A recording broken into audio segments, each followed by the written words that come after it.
안녕하세요, 모토이슈 유민우입니다. 오늘은 대배기량 바이크의 시작, 쿼터급 바이크에 대한 얘기를 해볼까 합니다. 쿼터급은 대형 바이크의 세계로 들어서게 되는 시작점이자 레저로서 바이크를 바라보게 되는 첫 번째 단계가 아닐까 합니다. 그만큼 더 궁금한 것도 많고 알아봐야 할 것도 많기도 합니다. 그래서 오늘의 주제는 장르별, 특징별로 꼽은 7가지 쿼터급 바이크입니다. 모델 선정의 기준은 우선 국내 정식 수입사를 통해 판매되는 제품을 기준으로 했고, 국내 수입원으로 정확한 정보를 제공하는 브랜드 중에서 2020년 현재에도 유의미한 판매량이나 인기도 등을 기준으로 했습니다. 장르로 구분 지으면 네이키드가 강세였고, 가장 개성이 강한 장르는 어드벤처였습니다. 가격대는 최소 625만원부터 최대 792만원까지 차이가 났습니다. 엔진 형식은 단기통 또는 트윈 엔진을 채택하는 경우가 일반적이었으며, 배기량은 최소 248cc부터 최대 399cc까지였습니다. 그럼 어떤 모델들이 7가지에 포함되었을까요? 지금부터 자세히 살펴보도록 하겠습니다. 배기량이 깡패다, 가와사키 닌자 400. 팬들의 충성도 높은 브랜드 중 하나인 가와사키의 엔트리 스포츠 닌자 400입니다. 쿼터급으로 분류되는 모델 중에 최대 배기량, 최고 마력을 자랑합니다. 디자인은 닌자 시리즈의 패밀리룩을 고스란히 물려받았습니다. 뾰족하면서도 시원하게 생긴 듀얼 헤드라이트가 공격적인 얼굴을 만들고, 적당히 부풀어 오른 사이드 페어링은 스포츠바이크의 날렵함과 동시에 어느 정도의 부피감도 느껴집니다. 눈으로 보기에 쿼터급보다 미들급처럼 덩치가 커 보이는 것도 장점이겠네요. 배기량 399cc 병렬 트윈 엔진을 장착하고 45마력의 최고 출력과 38Nm의 최대 토크 설정입니다. 배기량이 깡패 맞네요. 가격은 792만원입니다. 쿼터급 가격으로 비교하기엔 다소 높게 책정되어 있어 가격과 클래스도 미들급과 경쟁선상에 놓이는 것은 일단 단점인 듯합니다. 닌자 400은 가와사키의 닌자 시리즈 막내이자 사실상 가와사키 모터사이클의 엔트리 모델인데요. 그런데 쿼터 클래스로 보면 최상위 스펙과 가격입니다. 가와사키 특유의 호전적인 특징을 보여주는 것 같아 인상적입니다. 쿼터급 하면 대명사처럼 떠오르는 모델이죠. 야마하 MT-03입니다. MT-03은 많이 팔린 쿼터급 네이키드로 선정되었습니다. MT-03이 가장 많이 팔렸던 2016년에는 900대 이상, 작년에도 500대 이상 꾸준히 팔리며 쿼터 네이키드 베스트셀러를 증명했죠. MT-03의 인기가 쿼터 클래스는 물론 대형 이륜차 시장에도 영향을 미쳤다는 것은 의미가 큽니다. 현재 야마하 MT-03은 2020년형 풀체인지 버전입니다. LED 헤드라이트를 적용하면서 얼굴이 조그맣게 바뀌었고, 측면의 슈라우드 디자인 변경, 프런트 도리슈 포크 채용, 타이어 교체 등이 굵직한 변경점입니다. 이미 작년에 R3가 풀체인지 되면서 MT-03도 업데이트 될 것이란 예상이 있었죠. 이 신형 모델이 지난달에 국내에 정식으로 출시되며 신체 효과를 보고 있습니다. MT-03의 가장 큰 특징은 아무래도 가성비를 빼놓을 수 없을 것 같습니다.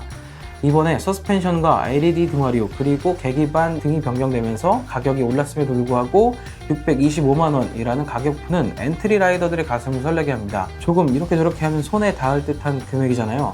거기에다가 가심비를 잡는 병렬 트윈 엔진의 고회전 스포츠 퍼포먼스는 MT-03의 매력 중 하나입니다. 321cc 병렬 트윈 엔진을 얹은 MT-03은 최대 출력은 42마력으로 쿼터급 중에서 상위에 랭크됩니다.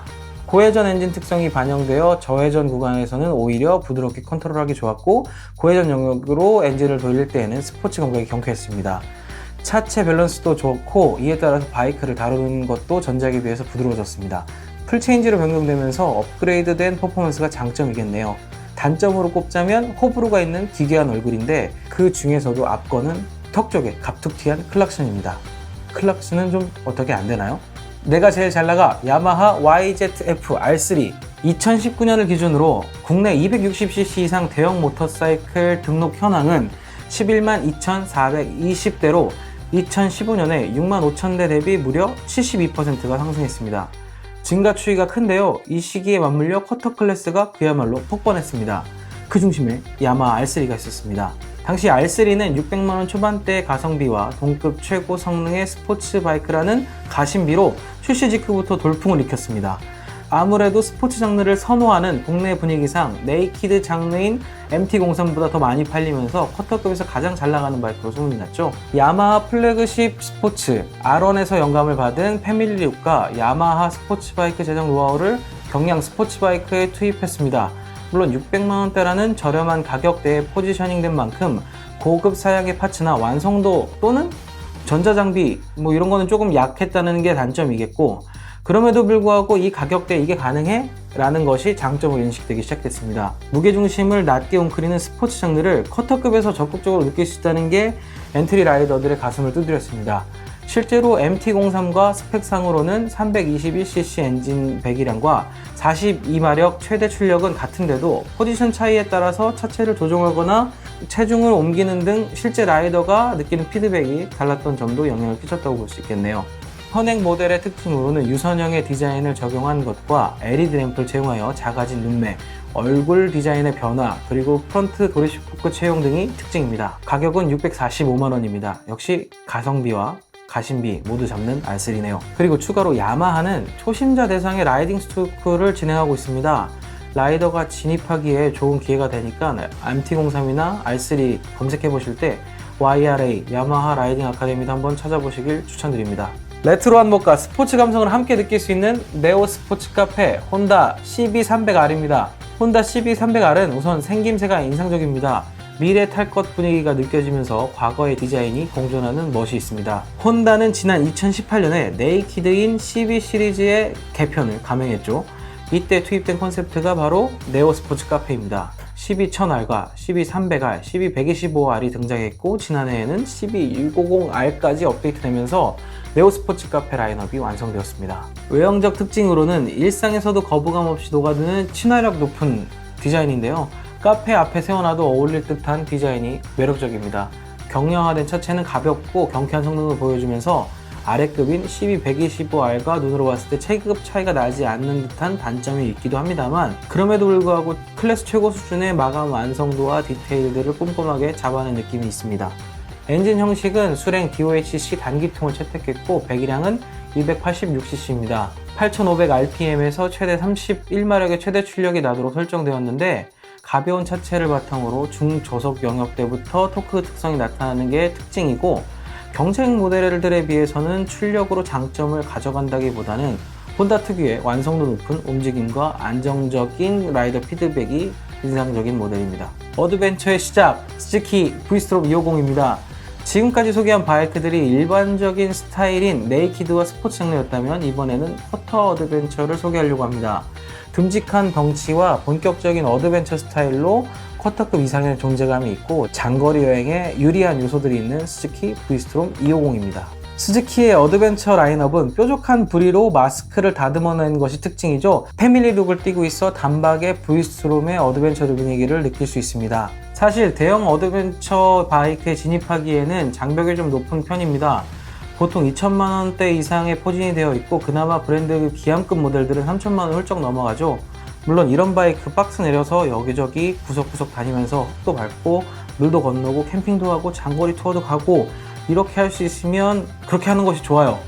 하지만 이 지점에서 엔트리 라이더의 고민이 생기죠. 이제 막 바이크를 시작했는데 어드벤처도 타고 싶은데 어드벤처 시트고도 높고 넘어지면 저 견적도 막 탈 수 있는 시간도 좀 적고 산에 들어가서 흙 비비고 이런 것보다는 오솔길 다니면서 모토 캠핑 정도 다니면 딱이겠는데 뭐 없을까? 할 때 생각나는 딱 그런 모델입니다. 실제로 발착지성이 무척 좋아서 웬만하면 다리가 다 땅에 닿습니다. 오프로드 환경에서도 다리를 지탱하는 데 좋고 효율성 높은 트윈 엔진을 장착해서 연비도 높고 단기통보다는 진동 스트레스도 적은 것이 장점입니다. 러기지 박스를 달면 본격적인 어드벤처 느낌을 살릴 수 있다는 점도 그렇고요. 그렇다면 단점은 무엇일까요? 사실 장점으로 말씀드린 요소들이 단점이기도 한데 시트고가 낮아서 발착직성이 좋은 반면에 장거리 주행할 땐 다리가 많이 접히니까 피로도가 좀 있고 배기량이 낮은데 트윈 엔진 설정이라 물론 부드러워서 좋은 건 있지만 토크가 좀 약하고 박스가 3개 다 달면 멋있긴 한데 뭔가 조랑말에 짐 올려놓은 것 같은 그런 느낌도 있고 그렇습니다. 마지막으로 스펙입니다. 스즈키 V-Strom 250은 228cc 병렬 트윈 엔진을 장착하고 최대 25마력의 출력을 냅니다. 가격은 633만원에 책정이 됐네요. 어쨌든 일상과 여행, 어드벤처와 투어링 모두를 두루두루 즐길 수 있는 어드벤처의 시작, V-Strom 250입니다. 도로 위의 악동, 쿼터급 최강자 KTM 390 듀크입니다. KTM은 선명한 오렌지 컬러와 조각낸 듯 뾰족한 디자인으로 존재감이 뚜렷하죠. 이런 특징은 네이키드 장르인 듀크 시리즈에서 더 선명하게 나타납니다. 네이키드 장르의 가장 큰 특징인 프레임과 엔진이 고스란히 드러나면서 그 공격적인 인상은 배가 됩니다.